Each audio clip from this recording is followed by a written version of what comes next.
Namaskara. Welcome to Śrī Ramayana, the Universal Compass. In chapter 45 of the Ayodhya Kanda, the boundary between civic duty and spiritual surrender dissolves. Even after King Dasharatha and ministers turn back, the citizens of Ayodhya refuse to disperse. Their march behind Rama's chariot mirrors the Vedantic truth that the individual soul, that is Jiva, naturally gravitates toward its ultimate source. As the Bhagavad Purana famously declares of the cowherds following Krishna, Harava abhut prema sudabdhimattaha. They were intoxicated by the nectar of love for the Lord, unable to turn back. At this juncture, Rama halts his chariot and gently directs their devotion toward Bharata, assuring them that Bharata will rule with compassion. Commentators highlight a profound psychological and administrative nuance here. Not all good actions are immediately pleasing, and not all pleasing actions are ultimately good. This echoes Plato's distinction in the Republic between the mere flattery of popular desires and true statesmanlike care for the soul's long-term health.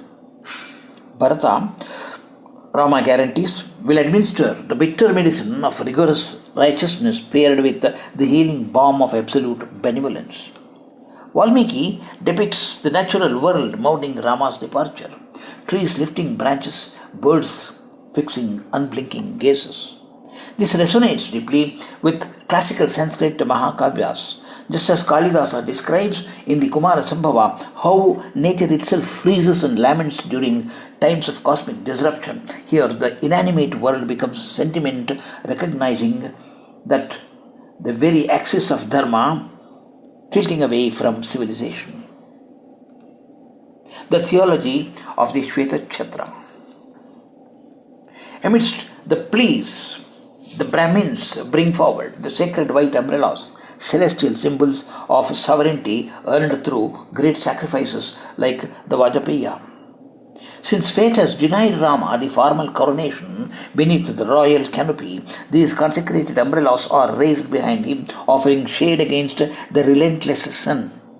This is a poignant gesture of defiance against cruel fortune, the Vedantic reality. As the Sandhyavandana declares, Sarva Vedeshu yat phalam, Sarva Tirtheshu yat phalam, Tat phalam purusham apnoti, Stutva Devam Janardhanam. The fruit attained by all the Vedas and pilgrimages is attained simply by praising Lord Janardhana. Śrī Madhvācārya in his Brahmasutra Bhashya anchors this absolute truth in his opening invocation. Om namO bhagavatE VAsudEvAya. Sarvashaktiman Bhagavan Vasudevaha Paramatmaiva. Salutations to Bhagavan Vasudeva. He alone is the Supreme Self, endowed with all powers. As the Bhagavad Gītā asserts, Mattaha parataram nanyat kinchidasti. There is nothing superior to me. All is strung on me like gems on a thread. The citizens' attempt to shield Rama with royal canopies is a poignant irony.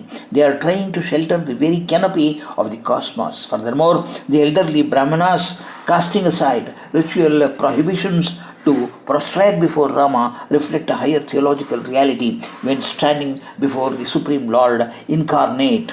All formal rules of ritual hierarchy dissolve into pure, unalloyed surrender. The desperate appeal directed even at Rama's chariot horses in this particular chapter recalls classical Western epic motifs such as Achilles, immortal horses in Homer's Iliad, endowed with speech to mark a tragic turning point. Finally, the intervention of the Tamasa River halts their progress. In epic literature, rivers act as liminal thresholds. As John Milton captures in Paradise Lost, when humanity stands at the gates of an untamed world, the Tamasa becomes a divine boundary, a sacred pause where human grief, cosmic destiny, and the silent witness of nature hold their breath under the forest shade. Thank you. Sri Krishna Arpanamastu.